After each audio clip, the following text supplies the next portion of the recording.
Hello, everyone, and welcome to another episode of the Haskincast podcast. I am your host, Scott Haskin, here with part 2 of my interview with Robin Cotè. I had so much fun talking to her, as I do all the time, and we really got into some deep stuff this time. So I'll be curious to know what you guys think. A lot of spiritual and philosophical conversation, which I always enjoy. And so what did you guys think? Let me know the first episode, and let me know what you think of this one, and let me know your feelings. It's a tough subject because it's one of those things that you either believe in or you don't, or you want to believe in, but you need proof, or you don't want to believe in it. You don't want to know that this might exist. But for some people like Robin, this is a reality, and this is something that she deals with all the time. And, what can you do when you're faced with something you don't understand, or when you're faced with something that you don't want to know about, but it's there? You have no choice. You just got to deal with it one way or another. And I think that she's chosen a very wise path. And I had such a great time digging into this with her. And, a lot of the conversation is philosophical because we don't have answers. We can speculate. We can say maybe it's this or this makes sense. But that's just based on what we know. And we're also talking about things that we don't know. So the reasons behind or the outcomes or our perceptions could be completely different than the world that this exists in. So it's something that you just have to feel what you feel about it. And if you're interested in it, explore more. If you're not, then or you're not ready to, then don't. But definitely, Robin's book is very fascinating. Soul Stirrings is a wonderful read. It at times is tough because it deals with a lot of emotional stuff. And of course, I have the perspective of Robin being a very, very close and dear friend. So much like her first book, Victim No More, there are parts that are difficult to read, part because you just don't want to see anybody going through tough things, but also part because it's somebody that you just, you wish you could protect. And she's such a wonderful person, even if you don't know her, just listening to her, I kind of think that you'd want to, kind of be there and protect her because she's awesome. So really dig into this. And if you haven't listened to part 1 of the interview, I would start with that, go back a couple of episodes, listen to part 1, and then come back and listen to this one. It'll make more sense if you kind of follow the conversation and see why we get into where we're at, where I had to break it off. I try to find a good spot around halfway, but our podcast went like 2.5 hours.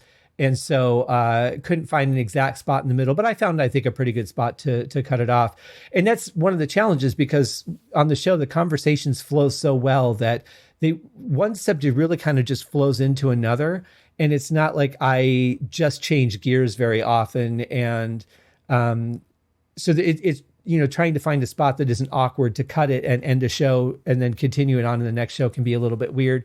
But I think I found a pretty decent spot for this set of podcasts with Robin. Had the same problem last time she was on the show. It was like we talked for like 2.5 hours and finding that, that sweet spot to say, okay, I'm ending the first episode here and going to start the second episode there and that. But, that's part of the challenge of being a podcaster.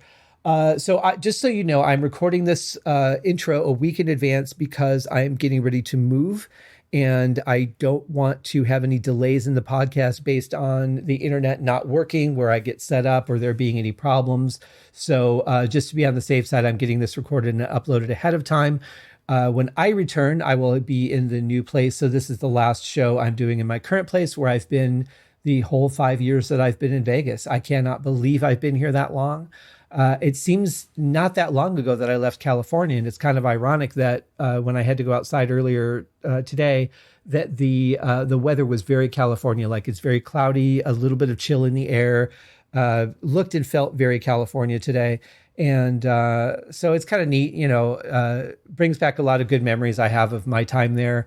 But I'm happy to be here. This is where I belong, and I will continue to live here until probably I'm not living anymore, which will hopefully be a long time down the road. I'm doing everything I can to stay safe and healthy, especially during this crazy pandemic time, and just moving forward. So I hope that you guys are all taking care of yourselves and staying safe and being wise and taking care of each other, because it's very, very important to do that. So without further ado, here is part 2 of my interview with the amazing Robin Cotè.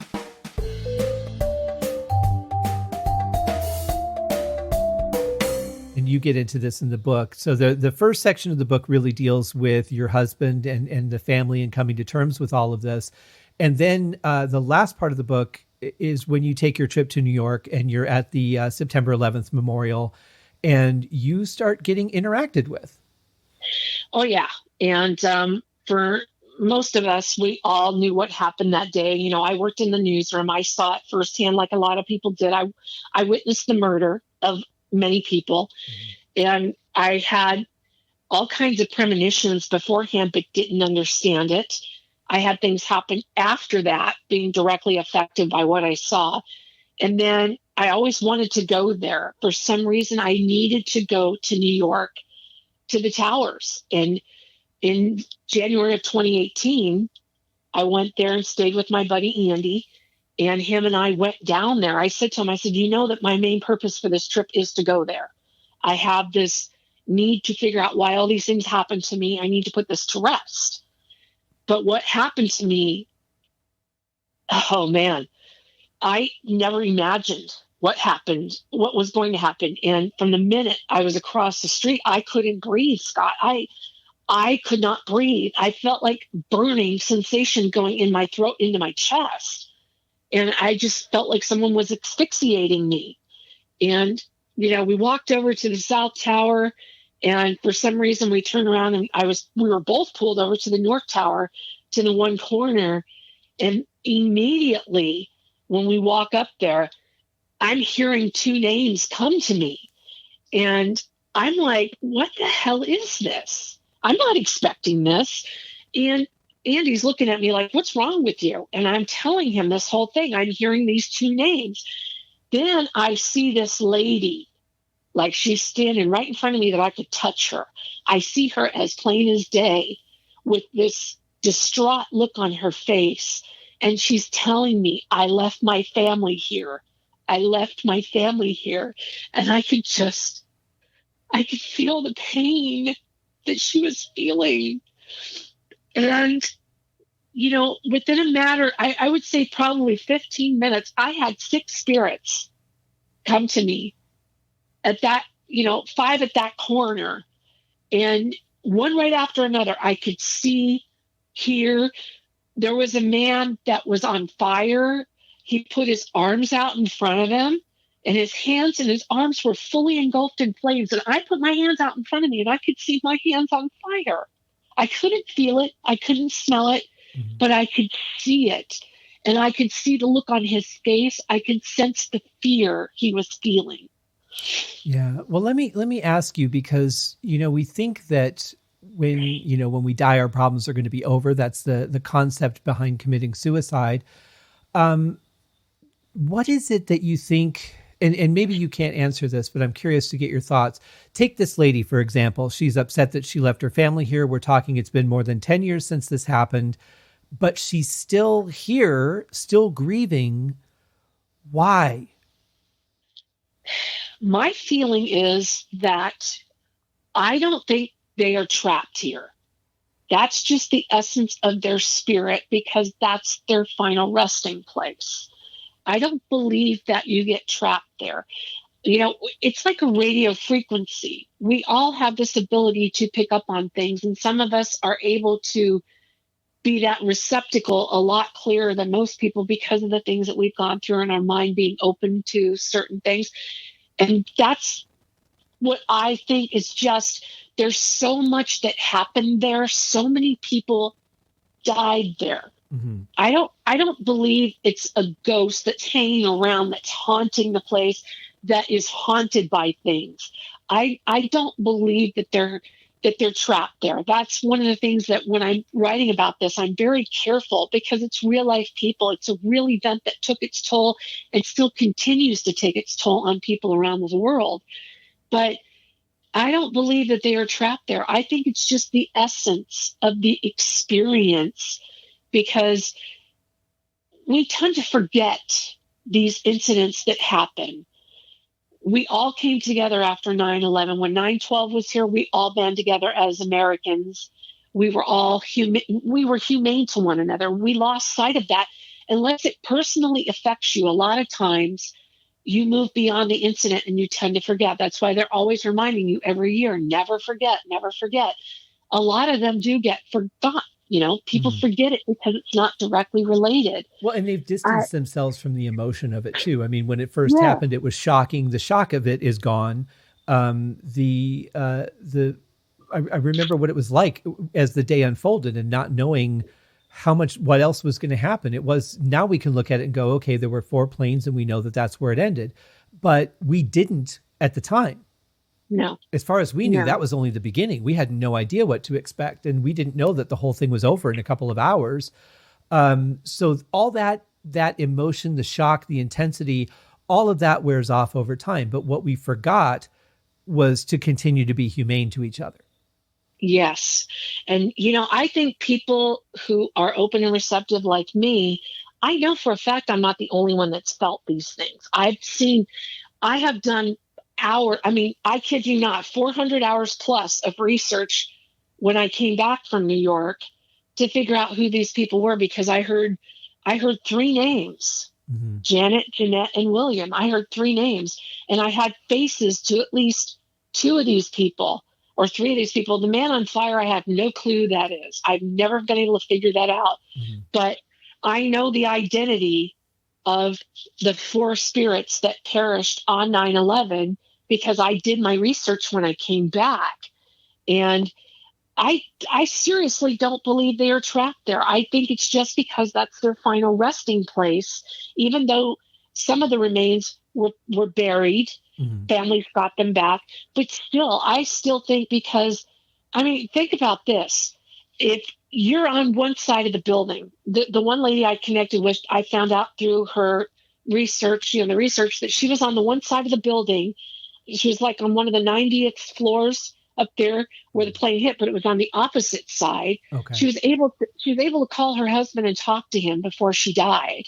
But to be in that place where you're going to die. Yeah. Think about all those people that jumped out because they knew they were going to die and they wanted to take it. They didn't want to burn to death. They figured jumping out is going to be easier. It's going to be on my terms.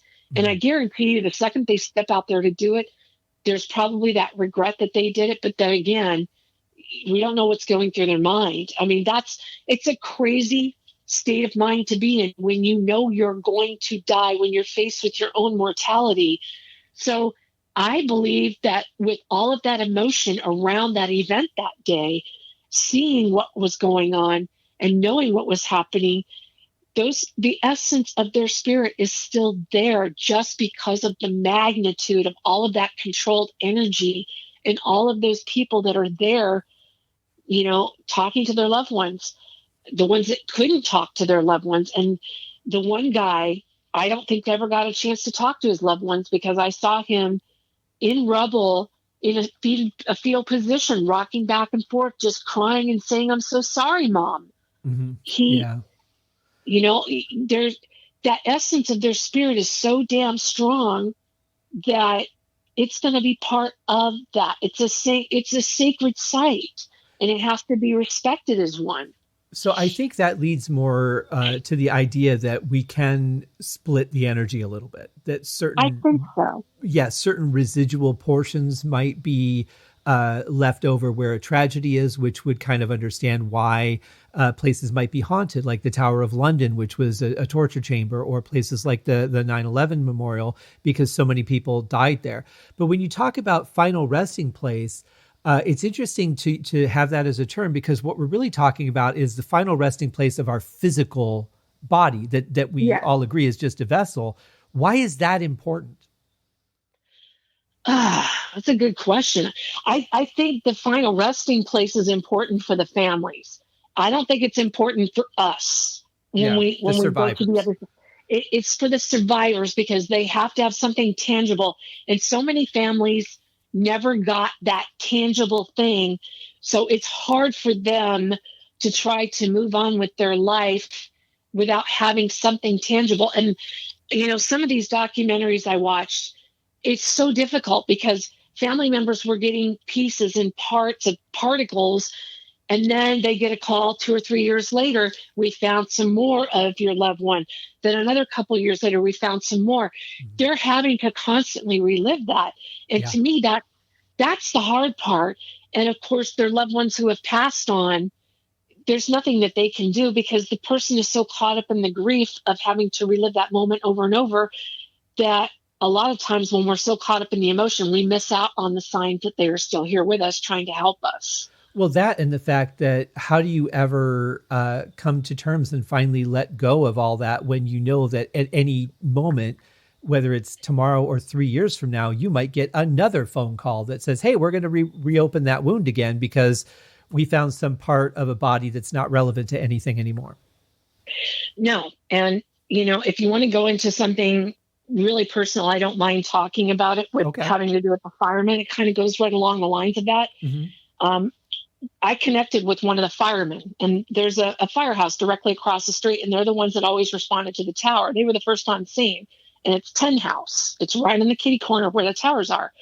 I connected with one of the firemen, the rookie fireman that lost his life in the collapse of the tower, and he didn't tell me his name.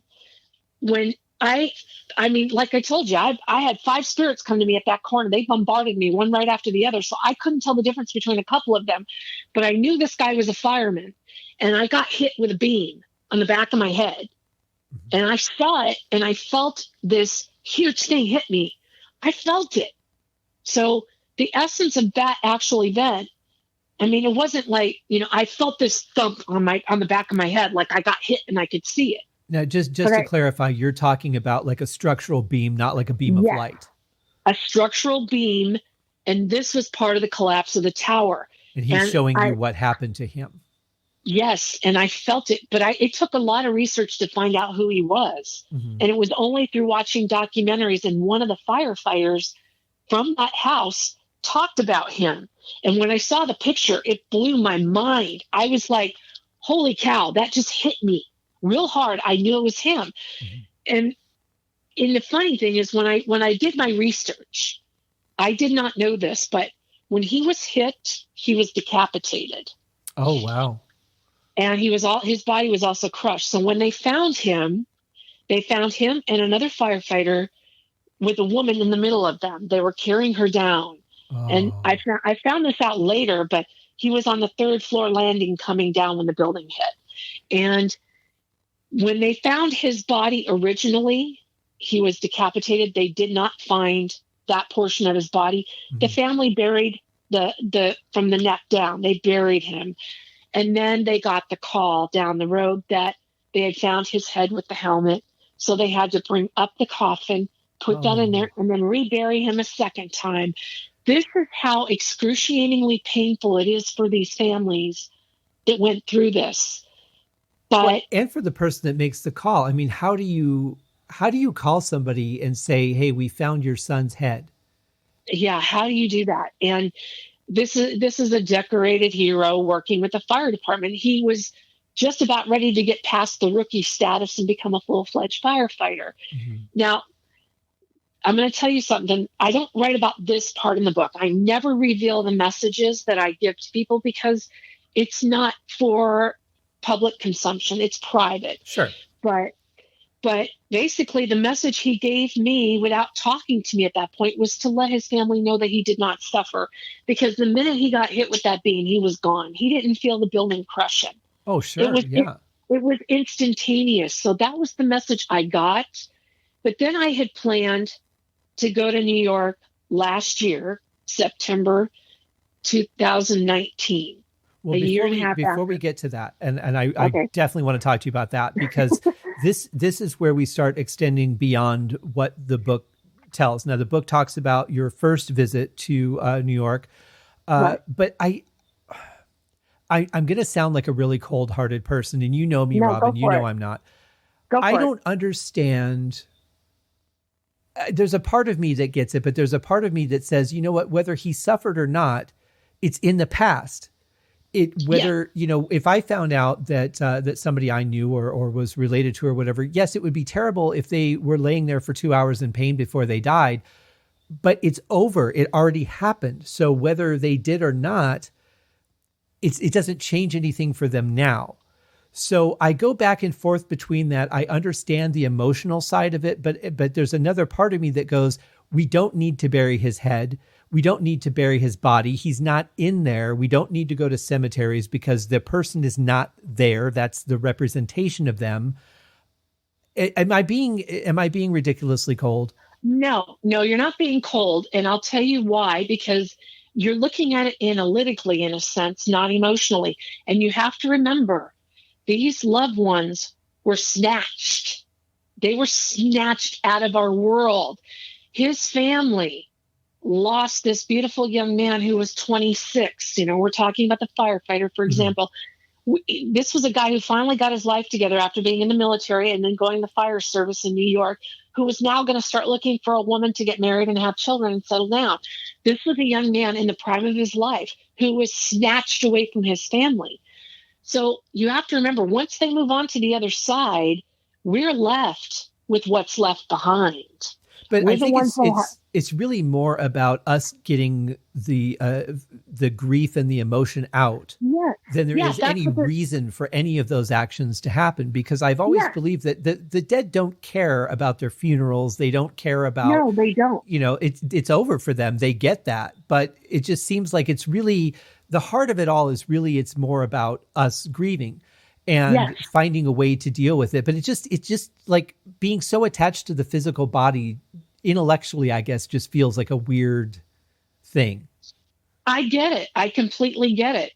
I understand that more than anybody, having gone through all the death that I have. And to be able to go up to a dead body. The first time I went up to a dead body and kissed in the coffin was my dear friend who committed suicide years ago. And he was 29. That was hard for me. I didn't understand a lot of things back then. But when I went to the mortuary to acknowledge that was my husband's body before we did the cremation, I was okay with it. I understood he was no longer there because the smile was off of his face. We donated his cornea, so his eyes were black and blue around his eyes. So I understood that it was just the vehicle. But it takes a while for someone to get there, especially when they're grieving the loss of that physical person being in their life every single day. Yeah. And it's different for me because I've had the experiences of having signs be shown to me that they are still with me in some sense, and they're not really gone 100%, and that I will see him again because I know I will once I leave this lifetime and go over there. And that's when we're in the middle of the grieving process, we can't get past it. And that's kind of what I explained at the very end of the book, that they don't want us to give up on our lives. They don't want us to sit and grieve their loss all the time. They do want to be remembered because that helps you as well, because it's only when the dead are forgotten that they really do die. And we honor them. We celebrate their anniversaries, their death anniversaries, their birth anniversaries, our wedding days to them. Anything that is something personal, we celebrate that, but we do get caught up a lot in the grief. And that's why there is the whole burial process. That's why people go visit the graves all the time. I used to do that to two of my friends. One was a musician who died in a car crash, and again, the other one was a suicide. They both were buried in a veteran cemetery because they both served in the military. I would go see their graves. Every time I drive by, I say hi. I'd say, hi, Ted. Hi, Dennis, as I drove by. And then once in a while, I would go to their graves. And then I'm like, when I finally got it about the whole difference between the body and the soul moving on and the body just being here, I'm like, why the hell am I even sitting here talking to you guys? I could talk to you anytime I want. Well, I don't have to come sit at your grave and spend that time. I can just drive right by and say, hi, guys, there's your body, and I make jokes about it. I'm morbid because I get it. But when you're in the middle of grieving, it has to be hard for a parent. And this man and his sister were very close. It has to be hard for them to not have the finality of 100% of the body being there. But even though you have to kind of understand too, that when he came to me and showed me what happened, there was a reason why, because eventually he knew I was going to have to deliver this message to somebody and that it was going to mean something. So that's why I honestly believe he showed me how he died and how it was instantaneous because, like I said, there were people that made phone calls. They talked to their loved ones before the building fell. So they knew that they had a chance to get out. They didn't have a chance to get out. They knew they were never going to see their loved ones again. And even though they make peace with it, it still sucks to know you're going to die because your loved ones are left behind with that. I got to talk to them. That's great. But damn, I got to talk to them right before they died. Why couldn't I do something? Well, that's it. And then there's all the regret of what could I have done with that time? What could I have done better? And, I think that there's an opportunity every day for people to avoid that by just thinking about, if you were to die tomorrow, what would you want to look back on, and start living that way now? Yeah, exactly. I get the grief thing on the intellectual side, and I get the harshness of it, especially that day. But just thinking of death overall, I guess from the very first funeral that I went to was my neighbor that lived across the street. This older man, very nice guy. We didn't know him very well, but when he passed away, we went to his funeral. And I remember thinking, I don't remember how old I was, but I was fairly young. And I remember thinking, but he's not here. That's just his body. Why are we here? He's not here seeing us celebrate him or mourning him or whatever. And I guess I've always been a little bit disconnected, even when it's been my own family members, when I've gone to funerals, because I know that they're not in there. Yeah, and you had an understanding of it that most of us don't have, that it takes a while for us to get to that point. Very true. But I think I'm like that in general. So I want to talk to you about what happened when you went back to New York. So I think, for one, it must have taken, I have to give you a lot of credit for a lot of things, Robin. We've known each other for years, and I've seen a lot of the things that you've been through. But first of all, for writing Victim No More, I know the effort that took. For writing this book, Soul Stirrings, I can't even imagine having to relive all of that, the muscle memory and all that. But when you went to New York, you kind of went out of your way, not expecting to experience things, but certainly with that possibility, because you had accepted by this point that you are somebody who can be contacted fairly easily from the other side. But you went back. You went back again after those experiences. What was it that made you say, I experienced some really intense things while I was there. I've researched these people. I've learned about them. I want to go back again. I had no intention of going back to the towers, and I didn't. But when I went back there this past year, my buddy Andy was prompting me to take a trip and just come out. He's always been like that for the 30 years. He knows, you got to come out here and hang out with me. So it was really weird because it ended up being the weekend before September 11th. And I only worked 3 days in the studio, so I had 4 days off to go to New York. And when I thought about it, I'm like, I really want to do something. I want to go talk to the firefighters. Something was really prompting me to go. And not too many people know about this, but a couple of days before I was due to leave to go back to New York, the firemen who didn't talk to me that day at the tower decided to start talking to me as I was driving to work. And this was I think I had one more day of work before I was going to take off and go to New York. All of a sudden I heard the voice, and it started talking to me in the car. And I had to turn down my stereo because I'm listening to my music, and I'm like, what the hell? I turn it down, and all of a sudden the voice starts talking to me. Mm-hmm. So he gives me a direction, and I don't normally share the message, but I have to because this is very important. Originally, I was going to go there and just let the fireman know that he did not suffer, because that was what the original message was intended to be. But as I made my way into work, Sean started talking to me, and he said, look, he goes, you have to let the guy know. I was never able to be a father, but we've got him under our wing. We've got, I can't remember exact words because the message is now gone, mm-hmm. but he said something to the point, let the old man know that I've got the kid with me, that I wasn't able to be a dad in the real life. So here in the afterlife, I'm able to be a dad. Let him know that all of us boys got the kid. I didn't know what the hell this meant, right? Mm-hmm. I had no idea. Right. but I knew it was important that I get on the ball and go to New York. So, of course, I did a couple things in New York, but then there came the day that I had to go to the fire station. And I'm looking at Andy and I said, I have to do this. Sean is telling me I have to. And a lot of times these spirits are very persistent. They don't stop until you do something. Right. And they can be a real pain in the ass. Sean was okay, but he needed to get something out. So we got in a cab. It was raining. And in the cab, Sean started pestering me again. And I'm like freaking out a little bit. And I'm looking at Andy going, am I really going to do this shit? Am I going to walk into a firehouse with guys who dealt with this, total strangers to me, and bring this up? Well, let's stop here, because let's really get an understanding of this, because you're also talking about guys who live there still. They're there every day. They have a constant reminder of what happened. How do you walk in there and go, look, I know this is going to sound crazy, okay, but this guy's been talking to me and he wants me to tell, like, how do you mentally prepare to walk in and not know what their reaction is going to be? Because they could have been upset. They could have screamed at you. They could have, any number of things could have happened.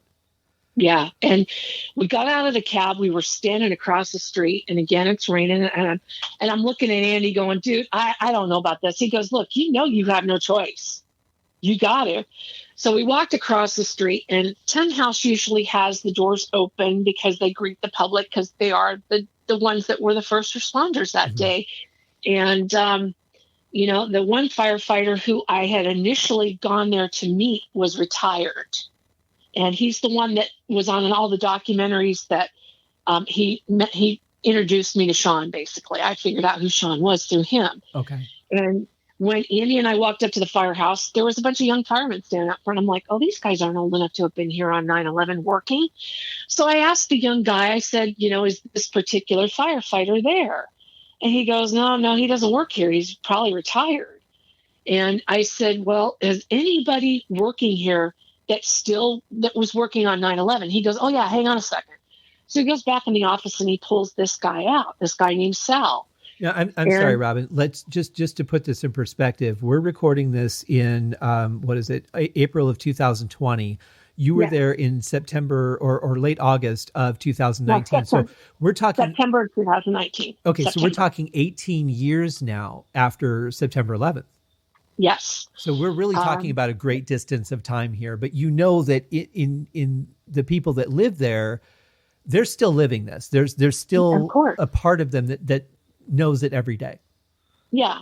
And when Sal came out, I looked at him and I said, I've come a very long way to give you a message. And I asked him, I said, well, first I said, do you know who Sean? And I gave the last name. I said, do you know who he is? He goes, yes. And I said, okay. I said, I've come a long way to give you a message. Is there some place we can go to talk? Because I didn't want to do this where the public could hear it, or where these young firemen could. I mean, come on. These are young kids standing there in fireman outfits, and I'm gonna tell this story about a dead guy, and these guys are gonna snicker at me. Again, you're like thinking in the back of your mind, I'm in Arizona and I'm in New York. These people don't take no shit, and they don't take no shit about 9/11. And I'm gonna come in here to their house and say this? Mm-hmm. No. So he took me in the back, and Andy looked at me, and Andy's like, do you want me to stay out here? I'm like, no, you got to come with me. You're a New Yorker. You were there. You're going to validate. It was like, there's two New Yorkers standing here and there's one Arizona. No, I need the New Yorker in there covering my ass. Yeah. You need to validate that I'm not a crazy fool for telling this guy this stuff. Right. And we went into the back room, and I started talking to him about things that had happened, and you could feel, I felt the pressure. I felt so much pressure, and I was starting to cry. I was getting emotional. And I told him what had happened to me regarding his friend. And this is what made it so beautiful, Scott. This was what was meant to be. This is why I had to do this, because the minute I told him that he did not suffer, that he didn't feel the pain, that immediately when he was hit, he was gone. He didn't feel the crush. He didn't feel anything. It came out of nowhere, and it was just done. It was instantaneous. When I told him that, You could see the look of relief on his face, the tears in his eyes, and his shoulders slouched down. All that pressure, all of that trapped garbage that we hold on to about that. I wonder if he suffered. I wonder if he really, all that stuff just left his body. And then I asked him about the other firefighter.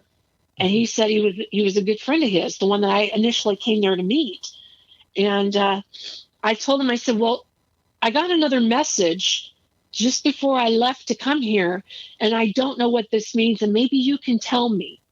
And I explained it to him about him having the boy, taking care of having him under his wing. They're taking care of him. The boys in the fire squad are watching over. And he looks at me, he goes, did you know? Did you know? And I'm like, did I know what? Here's the mind-blowing thing. The firefighter who was on the documentary talking about the firefighter I connected with lost his son prior to me coming to New York to share this message. So that's the boy he was talking about. Yes. Wow. That really hit home with me because I thought I was crazy for going there to do this, but to know that I could give somebody that sense of peace. And this is the first I've spoken about this publicly, the extended message I was given, but it's so important for people to understand that, yes, we do hold on to things. We worry about what happened to our loved ones at the moment that they die. The sense of relief that I can give somebody knowing that this person did not suffer, and then to give another beautiful message. And I'm going to take this a little bit further too, and I'm hoping that Sal doesn't get upset that I say this, but after we talked about all this, we walked out. I took a picture with him and me by the fire truck, talked for a few more minutes, and then he disappeared back into the control room, and Andy and I were standing outside looking at the plaque. A few minutes later, he walks back out, and he says to me and Andy that he called the other firefighter to let him know, but the other firefighter, John, was not home or something. He must have been doing something because he left a message on the machine to call him. And he told us of a story, how, every year the firefighters always have like a picnic after they do the reading of the names and everything at the plaza for the survivors, go there and talk about their families. They do the big picnic, and his daughter saw one of the ghosts, an apparition of one of the past firemen trying to get into the closet where they had the beer. But she saw the ghost of one of their fire guys that had passed away on 9/11 in the closet. So he felt comfortable enough with me to share something that had happened that he probably couldn't really tell anybody else. Just like me, I was afraid to even talk about this stuff for the longest time because, oh, you're just a freaking nutcase. Oh, no, I'm the biggest skeptic in the world. But, to see the look of relief on somebody's face, knowing that someone that they care about didn't suffer, the sense of relief that person gets from knowing that, we hold on to so much as human beings. We don't even realize we tuck it so far deep inside. And for me to be able to talk about this stuff, it's a beautiful thing. It's a relief for me because my soul feels comfortable now to know that it's okay. And if someone says, oh, you're just full of shit, I hate to tell you something. That trip to New York proved to me that I'm not full of shit. If anything, that one slammed me with a brick wall right in the face. Because how the hell would I know some of these things? I didn't know that child had passed away. I didn't know anything. You didn't know about the kid? No. And I mean, that's the whole thing. These are things that I have no clue about. Right. And, I was only interested in saying what was told. And for this guy to come to me before I, left for New York and said, oh, by the way, make sure you tell them this. I'm like, what? What do you do with that? Well, I really like that your message was received as well as it was, because my first thing I think would be, even though I've seen so many things that make me not question that, I think there's so many charlatans and things that is such a dated word, but you know what I mean? It's like snake oil salesman and that sort of thing, that I think I would have been incredibly skeptical. As good as the message seemed, or might have seemed realistic, it's like, especially with the internet, it's easy to research things. Unless I connected with your energy and felt that honesty, which I think probably he did. And that's part of what helped your message come across. There's a reason that you're being contacted. And that same reason is what makes you the right person to deliver the message. But I think for a lot of people, I don't know. I think that it would not have surprised me if you would have been rejected. I'm just glad that you weren't. Well, how I always preface that conversation, I'm a little more cautious now. And I've always said, I don't know what your belief system is, but, because I've had my mind blown by this. I've been overly critical. In your 7 pages of notes, you even jumped on me a couple times. Why are you doubting yourself at this point when you already know this is what you can do? It's like, you don't get it until you walk in those shoes. I am going to continuously doubt that because I don't understand how this is happening. I don't get it. It's one thing for my late husband to connect with me, but then to have strangers, and then to have people from, all walks of life who died in a major thing that took place for the whole universe to see. I still didn't understand why. It was like, there's just no way in hell that this could be what it is. I still doubted it when I was doing my investigation work, but I had no choice. But when you're sitting in front of a human being and I couldn't help it. It took a while for me to get all of this out to him. It took a while. And I'm glad having Andy in that room with me, I constantly looked over at him and he was like, go ahead, tell him, you have to. And I even prefaced it to this guy. I said, look, he lives here. He's a New Yorker. He was with me when this happened. New Yorkers don't bullshit you. They tell you straight up. If they don't like you, they don't like you.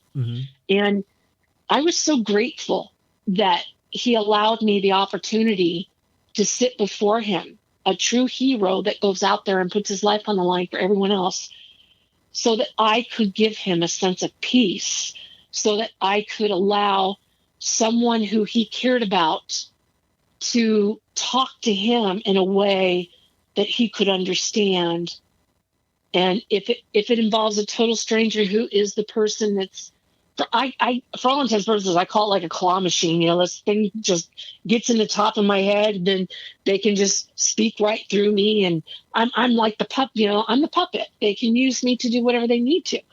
At that point, that's kind of what it feels like. It feels like you're just there, and it's not really you delivering the message. It is just them manipulating my vocal cords to tell that person something that they need to hear. And I thought about this. It was upsetting to me that I still have yet to talk to the sister or the other firemen I initially wanted to talk to. But then it dawned on me, again, here we go. I'm a stranger from Arizona. I'm thousands of miles away. I don't know you. Are you really going to believe what I have to say? So if it goes through a friend of yours that you trust, then you can trust that what I'm telling you is true because you just heard it from someone that you trust. They're the go-between that can buffer it for you. And I have never heard from the rest of the people that I needed to talk to.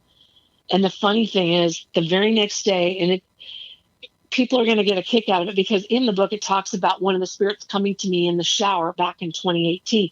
It happened again in 2019. The fireman showed up in the shower the next morning and gave me yet another message to deliver that I can't deliver because I haven't met his sister yet. Oh, yeah. So it's a very small message, but it's a very private thing for her. So if I ever get to speak to her, then she'll get to hear that little private piece that was meant for her, that he interrupted me in my morning shower and decided to pay me a visit.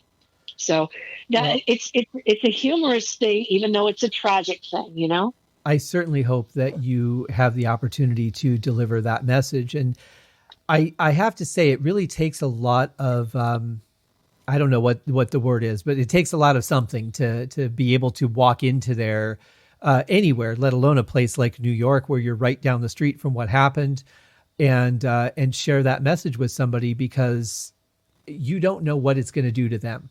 All you know is from your perspective of, hey, this person is telling me I need to do this, and they're just going to bug the shit out of me more and more until I do. So I kind of don't have a choice here. But at the same point, I don't know what I'm getting myself into. Like that has to take a really intense strength.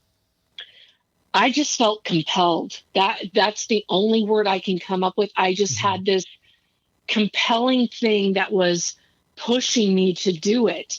And I paid for plane fare. I paid for everything in New York except for a place to stay. Thank God Andy let me stay at his house and sleep on his couch. But, you know, the whole idea that I went there with this compelling mission, if you will, I don't know why, but I just did. I had to. And I didn't do it for any reason other than exactly what it was.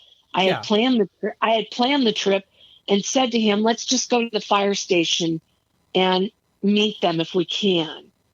And then 2 days before, day before, when he talked to me on my way to work, it was like, oh, no, you ain't going to go there just to go talk to them. You're going to go there and do this. There's a reason why you're going there. And I'm going to give you that reason why. Mm-hmm. And I'm not going to let you alone until you do what you got to do. That's why he came into me in a taxi cab down the street when I'm trying to tell Andy, no, I'm not going to do this. Mm-hmm. I told him, I said, look, dude, this is fucking crazy. Are you kidding me? I'm going to walk in there and talk to these people?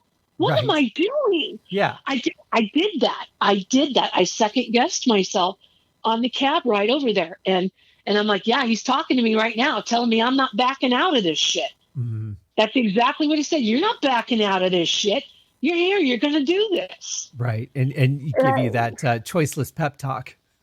Yeah. Well, you know, it was one of the most beautiful experiences I've ever had in my entire life. And there's a part of the book I've changed. You haven't read this, but at the very end of that chapter, I put a sentence in there that says, a part of my heart and soul is in New York, as a part of New York is in my heart and soul. That's beautiful. I like that. It's very true. When I came home, I actually have a photo frame. There's these big collage photo frames. And this one says, life is not measured by the number of breaths we take, but by the moments that take our breath away. And in this photo frame is pictures of me in New York and pictures of New York, me and Sal in front of the fire truck, the Brooklyn Bridge, the tower, this memorial that they have inside the firehouse that has the plaques of all the firefighters that perished from that firehouse that day. Mm-hmm. It has a picture of their fire truck, because their firehouse was pretty much blown out, being right next door. Yeah. And they have the beautiful American flag painted on their bay doors. And I have this all in this big, massive photo frame hanging on my wall in my bedroom that I look at every day when I go to sleep and every day when I wake up, because that was a defining moment for me. Yeah. And I will never be able to think about that whole situation without feeling like my heart is with these people on a level that strangers like me would never really understand. We all witnessed what happened. We were all part of it in some sense of the way.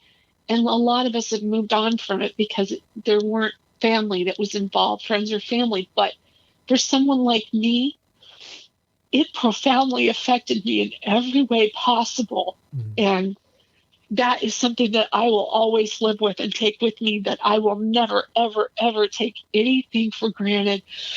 And for them to open up, for him to open up his heart and for him to allow me to give him the message that was being given to me, I, there's no words to describe it other than just, to me, it's an experience that will forever stay with me. Well, yeah. I mean, there's no way that you could even having half of that experience or a quarter of that experience. I think that would leave a mark on you that would not ever fade. I think that's one of the beautiful things about what you experience is that you do get to make a difference in people's lives when you're prompted to and given that ability. And, now he doesn't have to wonder. Now he can let that go as you physically saw him let that weight carry that he's been carrying on his shoulders, let it physically leave him. And that has now changed his life for sure in the same way that it's changed yours. And the fact that he can now tell the mother and the sister that what happened and that he's okay. Yeah. And that the other firefighter can know that his son is being watched over on the other side. That I would have given anything. I was so desperately wanting them to call me before I left New York, but it didn't happen. He asked for my business card, for my phone number. So I gave him my business card. And, it's just so funny when you think about it, because coming from Arizona, being a total stranger, sitting in front of somebody who went through some pretty traumatic shit in their life and still has to live with the fallout of it, because they're all reminded of it being, you could spit, you could stand out on their corner and spit right across the street, and there's the plaza where the towers are. Okay. That's how close they are. They were the first ones to go there. Someone was standing outside when it happened. The guy jumped in the truck. They ran over bodies getting there because they were that close. Wow. And it's so profound that, to be able to stand in front, and I love our first responders, but to be able to stand in front of one of them who survived something so horrific, not to mention the shit they go through every single day that's horrific that most of us will never see in our lifetimes, but to face something that horrific that's on your home turf, right in your backyard of where you go to work every day, right. That is something that there's no words that can express what it meant to me to be there. And, I thank all 6 of the spirits that came to me that day, because without them, I wouldn't truly understand the gravity, even though I understand death and tragic stuff that happens from a different level. I would never have seen the gravity of what this has done to people through the years by not seeing the sense of relief that someone was able to let go of 18 years later. It's really amazing the things that we carry around with ourselves, and that person, when you work with somebody on a level of dealing with emergencies, dealing with tragedies, there's a different bond that I think you can only understand if you've been through those kind of things with someone. And there's a brotherhood to, I think, the policemen, I think to firefighters, to paramedics, to people that share those experiences, that no one will ever understand the depth of that camaraderie.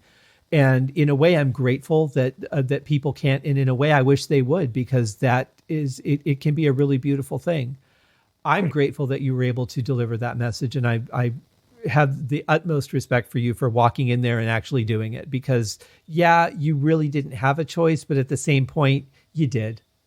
Yeah, what the hell was I thinking was what kept running through my mind. It's like, are you nuts? Are you crazy? These people are going to think you're, lock me up, throw me in the padded cell for a while, medicate me. There's something wrong with me. Well, it's not like you walked in there and said, look, I have a message from this person. If you want to know what it is, it's going to be $49.95. I mean, you didn't walk in there trying to get something out of him. And I think that makes a big difference. And you didn't try to get something out of him afterwards. Well, now that I've done this for you, here's what I need you to do. I need money to get back to Phoenix, or, whatever the story is. There was nothing about you that asked anything of him except to listen.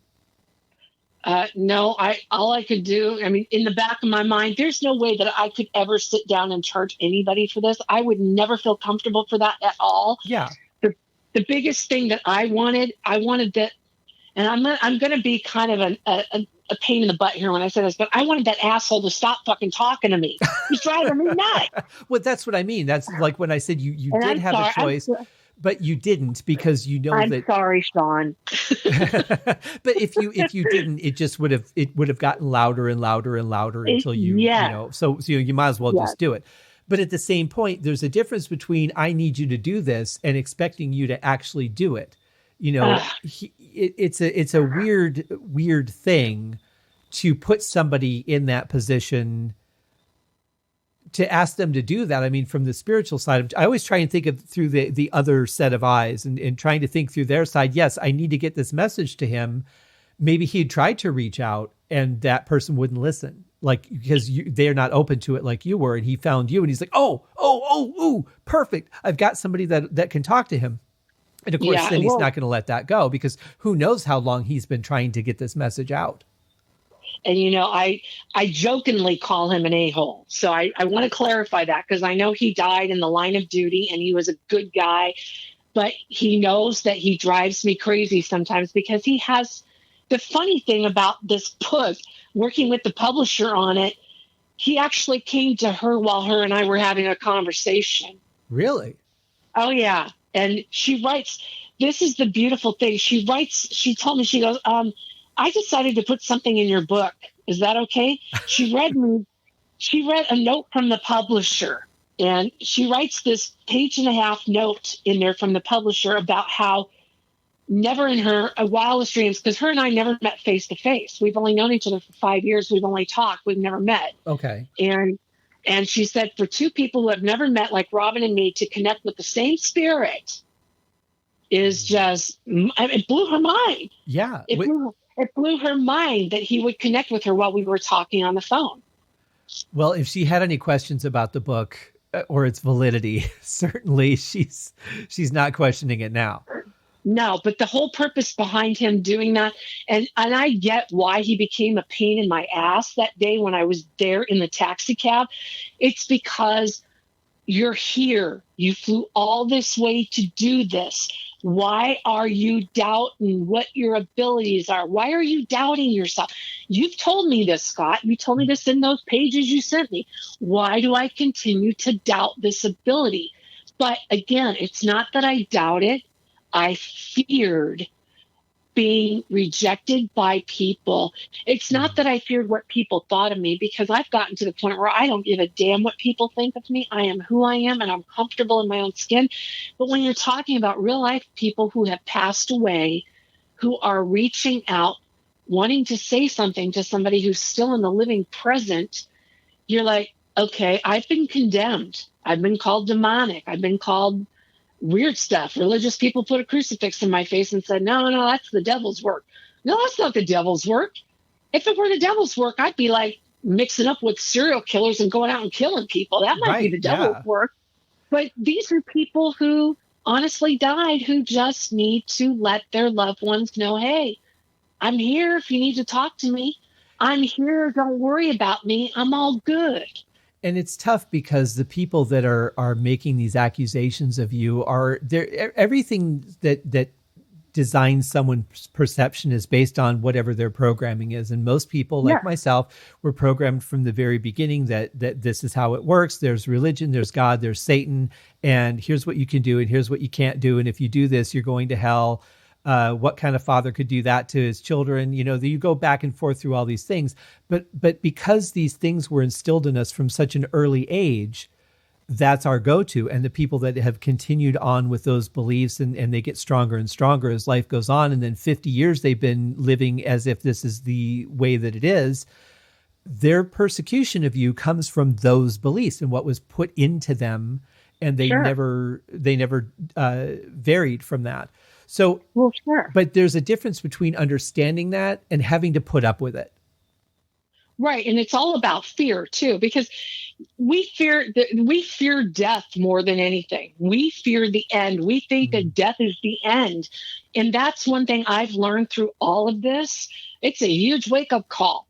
Yeah. Death is not the end. It's just the next transition to the next place you're going to. And think about it this way, 7 billion people die every 100 years. Mm-hmm. every 100 years, the cycle continues. So every year, more and more people die so that they can regenerate, go back home. Then they're reborn again in a different body. It's that whole cycle of life and death. We're not really dying. We're just moving from one plane to the other. And the cool thing about it is that I've learned is you can do some pretty cool shit on the other side that you can't even do here in the physical. Yeah, I can walk over and pick up something and move it. But to have the power where somebody is in a room with you and they can move something and you're not even seeing them move it, but you're seeing something move, that's pretty freaking cool to know that we can do that from a different plane, that we can actually reach through the worlds and move something or touch somebody. And to me, when my husband died, I talk about the one time in the book where I missed him so badly that I'm in a pitch black room and I could see this white light tracing my body, the reflection of this white light. And I could see it. And I'm like, holy shit, this is so cool. And I'm like, I know you're there with me. I know you're touching me. And it stopped for a second. I said, it's okay. I'm all right with that. And I knew it was him because I felt such peace and love from that. And to see that and feel the pricky, there's like prickles.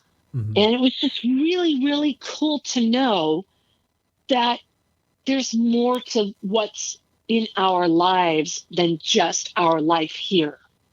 Yeah. And I think, I always think about what would be the point, if it's just us and then we die and then that's it, what's the point? Exactly. What is the point? So I knew we were going to get 2 episodes out of this, but let me ask you one more thing. If so many people are so skeptical about this, and I get that a lot of it's fear-based because not only are they afraid of the possibility, but it also shakes the reality of what they've spent their life believing, that we live and we die and that's it. When we die, we go to heaven and then we have peace for eternity, or bad people go to hell and that's it. But if that's such a strong core belief for people, and so many people are willing to laugh at people or judge them if they say they believe in the paranormal, and it's acceptable, but it's also very taboo at the same point. Why are shows like Ghost Hunters and Ghost Adventures and documentaries on paranormal and all the ones that Dan Aykroyd did, why are they so popular if people think that it's not real? Because it's a curiosity. It is, it's no different than the curiosity I had when I came home from New York and started doing research, trying to find who these people were. I didn't have their last names. I had 3 first names and then 3 other spirits. I had no idea who the hell they were. It's a curiosity. We don't understand things. And as human nature, we want to explore and we want to feed ourselves and figure out how to do things. I mean, nowadays we're in a YouTube culture. We don't want to go if we have something we need to do that we don't know how to do, we go on YouTube and we watch a 10-minute video to figure out how to do it. A lot of times we shouldn't do that because we make a lot of mistakes, but there's a lot of things that we're curious about. And I think that in the back of our minds, our conditioning doesn't hide back there. It hides in the forefront, but in the back of our minds, there's that curiosity. Well, what if? Just like we go to watch the movie Independence Day when it's in the theaters for the first time years ago. I walked out of the theater going, holy shit. I just feel like there was a world invasion going on. That movie felt so real when I walked outside. I was like looking around for the spaceships and the aliens. And it's that curiosity that drives us to that. Even though the fear is instilled in us, we're not born with that fear. We're not born with it. We get conditioned to it. And I am gonna say one thing before we even finish this that's going to blow people's minds. Okay. I myself, I grew up non-denominational, but my dad was Catholic, my mom was Baptist, and they went non-denominational when us kids were born. But I don't know where I heard this. I don't know why it was part of my conditioning, but I always believed people who commit suicide go to hell. Isn't that, that's a Christian belief, or a Catholic belief maybe? I've heard it was a Catholic belief too. I don't know, but this is something that you hear growing up through the years. But my understanding is that's a way to control you by that fear. 3 years ago, I was proved wrong with that. Mm-hmm. When someone that was very close to me committed suicide. I've had a lot of suicide in my life, but this one really, really changed my belief system and freaked me out beyond anything. I never saw her in hell. She came to me in a beautiful white light. Mm-hmm. All I felt was peace and love. She told me she regretted what she did, and she felt bad for the things that she put me through and put everybody through because she knew what she left behind, but she felt she did what she needed to do for herself at that point of her life. Right. And it was her way of getting rid of all the garbage she had accumulated in her life. She couldn't take it. But for her to show me a beautiful, peaceful, loving version of herself and nothing but just this beautiful white light, she changed my view on things. And I no longer believe that people go to hell for committing suicide. I think that's just a belief that's put into us to keep us from doing it. I was just going to say, I'm not really sure that I believe that hell exists. It does on Earth. On Earth, yes, but in the astral, I'll use the more generic term of the astral plane. I can't fathom that that's a thing. I think that that's just something that we're told to keep us in check here on Earth. I would totally agree with you on that because I've had so much spirit contact through the years that have proven to me, even in the worst of situations, you don't carry that over there with you. The cancer is gone. Your body's over there. Mm-hmm. The hell is right here. Everything we go through right here on Earth is hell because you have to learn. And the only way to learn is to experience, to go through the motions, to live the emotion, to live the hurt, the pain, the trauma, the tragedy. But we have to remember, too, even though there's hell here that we go through, there's still a lot of amazing, beautiful, wonderful things about living life as a human being mm-hmm. that we forget because when we go over there, you don't get to smoke a cigarette or drink a glass of alcohol or have a steak dinner. We're just ectoplasm. We're a spirit. We're a soul over there. We don't have that ability to do the kinds of things we can do here.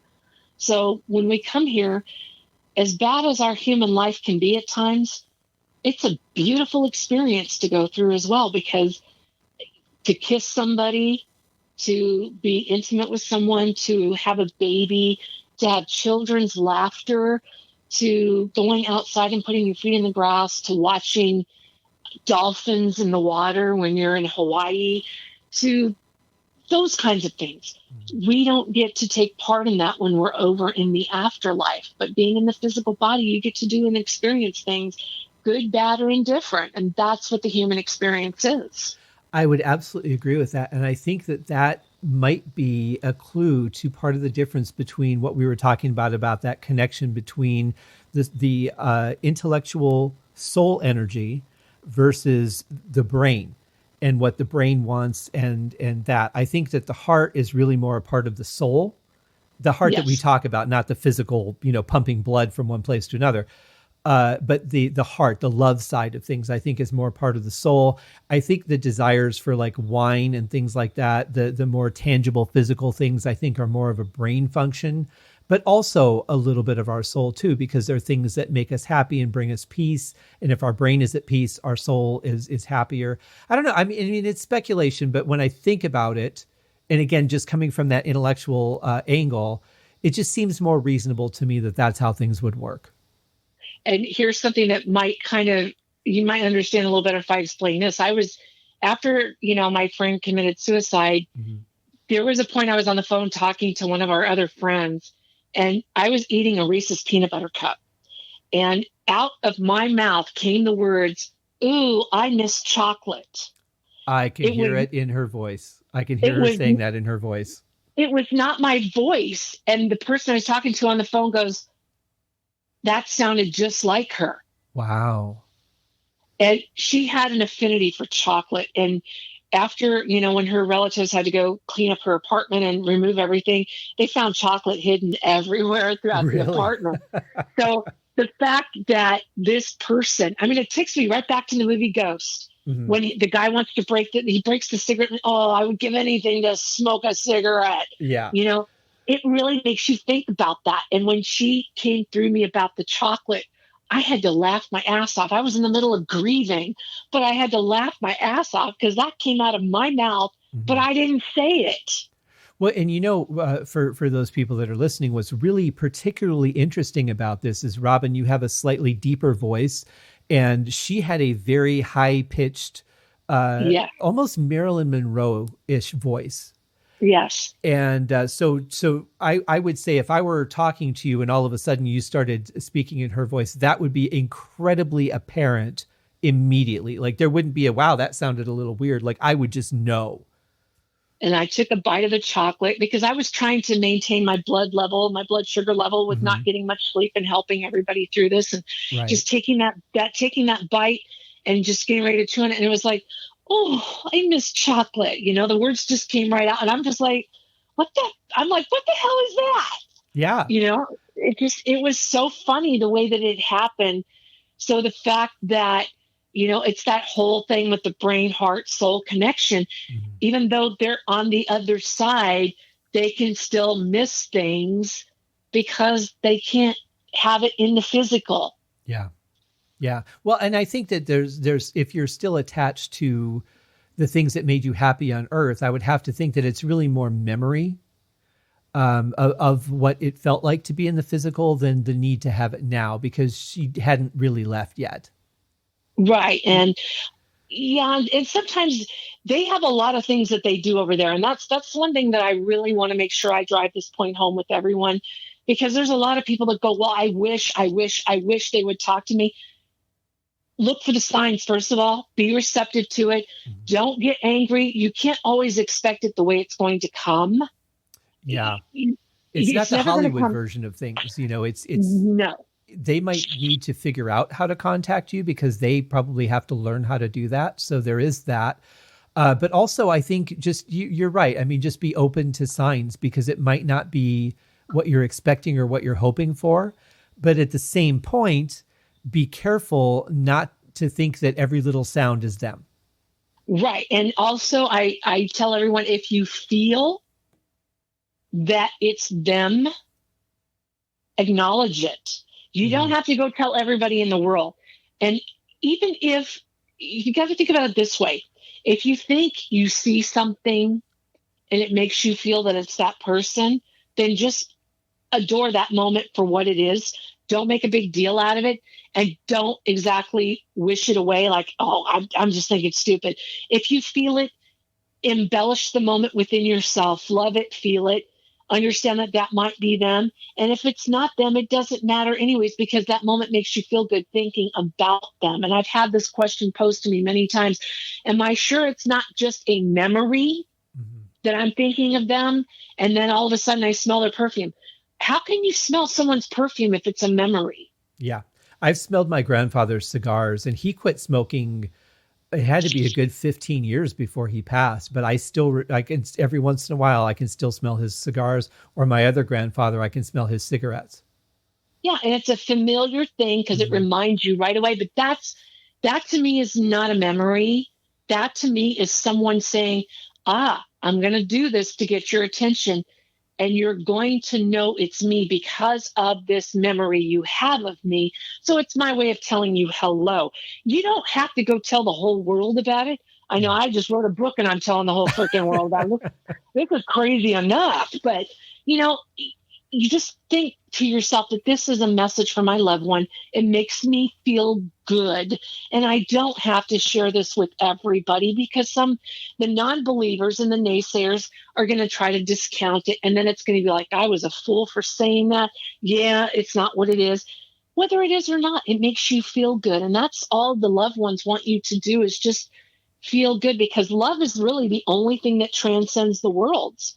I honestly believe that. I honestly believe love is the one thing you take with you. Yes, you take the lessons, but we don't take our possessions.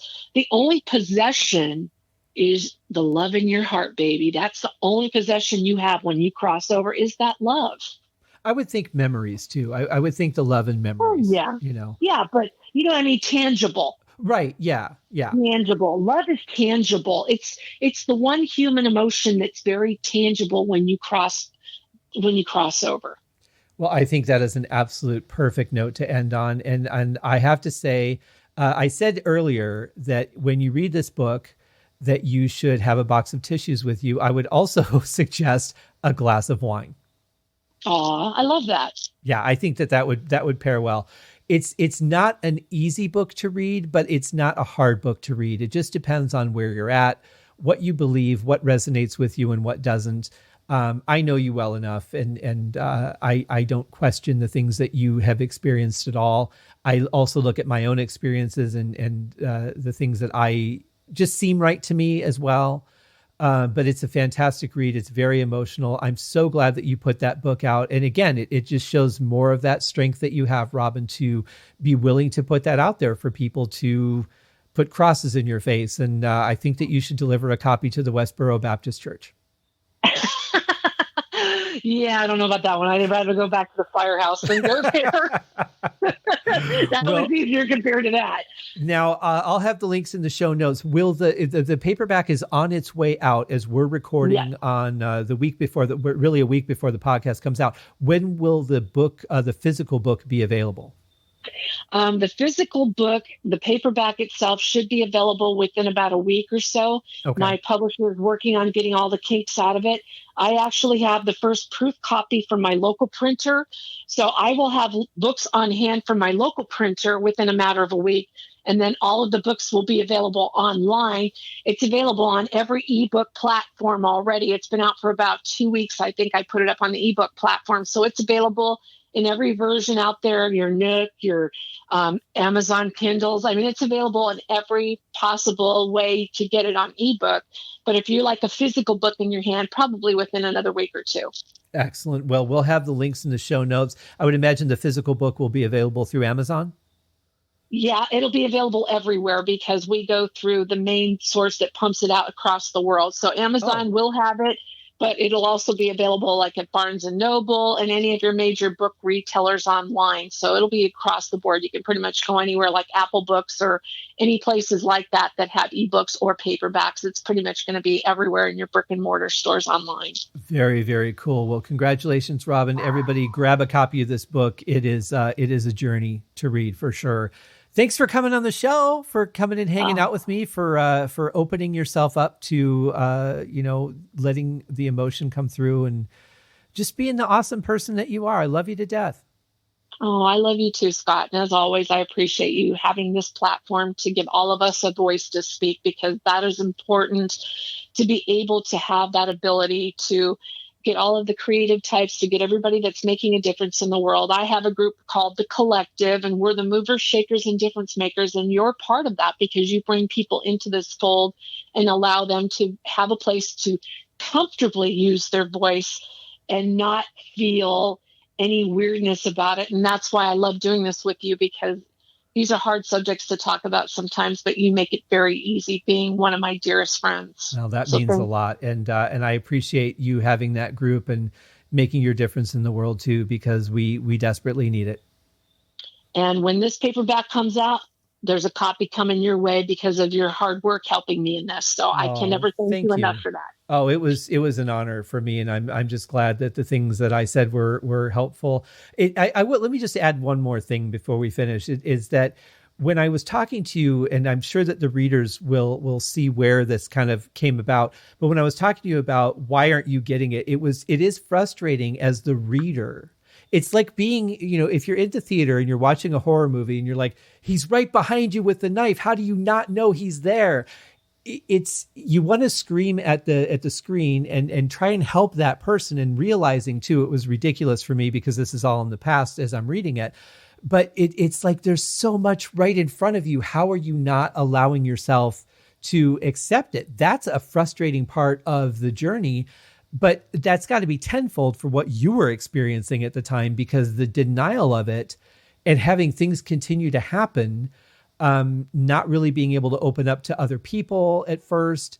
I mean, there's a whole nother journey just within that part of the process, that it's kind of like watching a reality show. You can't really get the gist of what those people are feeling, why they're talking the way they are, why they're not doing things that you're screaming at them to do, because you can't really be in their shoes. No, and it's the conditioning. It's I'm a media personality.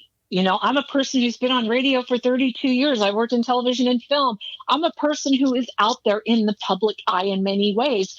So I am extremely critical of anything that I do.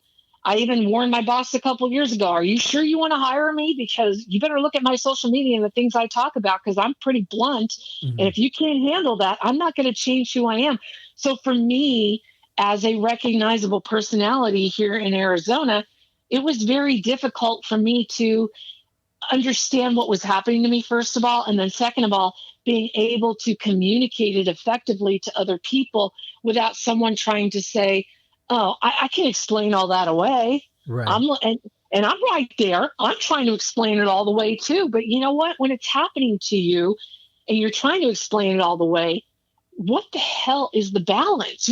You're going crazy. I literally thought I was going crazy having voices in my head. I thought I was going to have to check myself in to a sanitarium. Right. But that's where it all comes from. It's just it's self-defeating behavior, because that's what we're conditioned to believe, that, oh, no, that can't be. Oh, there's no way that could be that. No, you can explain that away. Oh, let's see. Is there water on the table? Is that why the glasses are moving? Is the table wobbly? Is that why things are moving? You're always looking for a way to explain it away. And of course, I blame myself a lot of that, because that's my journalistic background, Sure. The investigator side of me. I wanted to be a cop. So again, I'm the guy that's going to tear everything apart to try to prove it wrong, until I have no choice but to prove it right, because it happened. And that's the way it is with a lot of non-believers. You are going to be a non-believer until it happens to you, and then you're going to question it. You're going to keep questioning it, and it's going to happen again. And then you're going to keep questioning it again, and it's going to happen again. And then you're going to be like, okay, holy shit, it's real. What choice do you have when it presents itself so many freaking times? Well, you have no choice. It's like they used to say on Ghost Hunters, when you have some evidence and you remove everything that's normal, all you're left with is the paranormal. Oh, I like that. Yeah. So I don't think they trademarked that, so I can say that without copyright issue, but it is very true. Thank you so much, Robin. It's always a joy to have another lovely conversation with you. And thanks for putting the book out. Everybody grab it. There's an endless supply of digital copies and eventually a supply of physical copies that will be available very soon. Keep at it, Robin, and come back and see us again. Oh, Scott, anytime, sweetheart. And I got to make my way to Vegas and meet you in the physical. It's been way too long since we've seen each other. It really has. I would love to see you. So come back, come on up anytime. Well, when we turn the world back on again. When we turn the world back. Exactly. Because I want to go down the strip with you and see what the crazy things you put in your book all about. I want to go live that life. There's no shortage of that either. Awesome. I love you so much, honey. Thank you so much for letting me have this platform today. I love you too, Robin. And it's my pleasure and an honor to have been part of the book and help be a part of your journey. So keep at it, keep doing what you're doing, and come see us. You got it. All right, love you. Love you. Bye-bye.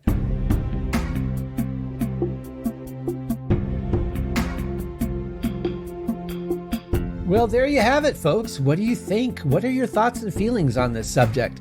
Give me a shout at the Haskincast podcast page on Facebook, or let's see, the show's not coming up on YouTube right now, but try my email, scott@scotthaskin.com. Facebook page is great because it opens discussions up with everybody. Kind of like that idea. And so if you have any questions, anything at all, give me a shout out. Please remember to share the podcast and let other people know that it's out there, even if there's just one particular topic that you like. Maybe somebody else that you know will enjoy that too. Thank you guys for hanging out with me for another episode of the Haskincast podcast, and we will see you next week. Cheers.